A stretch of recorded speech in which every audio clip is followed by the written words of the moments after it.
Hello friends, welcome back to our channel Dharmakshetram Telugu. రీసెంట్గా మన Dharmakshetram team Palnadu జిల్లా వేమవరం గ్రామంలో ఉన్న కోటిలింగాల క్షేత్రాన్ని దర్శించడం జరిగింది.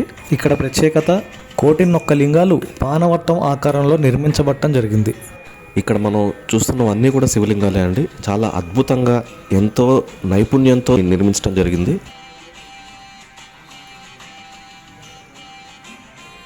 ఇక్కడ మరొక ప్రత్యేక ఆకర్షణ 45 అడుగుల నందీశ్వరుడు. చూడండి ఎంత అద్భుతంగా ఉందో.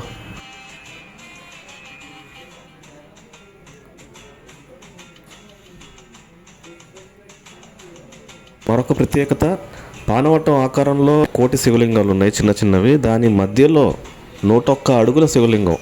ఈ ప్రాంగణంలో మహాకాళి, మహాకాళేశ్వరుడు, మహాగణపతి ఆలయాలు కూడా ఉన్నాయండి. ఖచ్చితంగా ప్రతి ఒక్కరూ దర్శించదగ్గ ప్రదేశం అండి.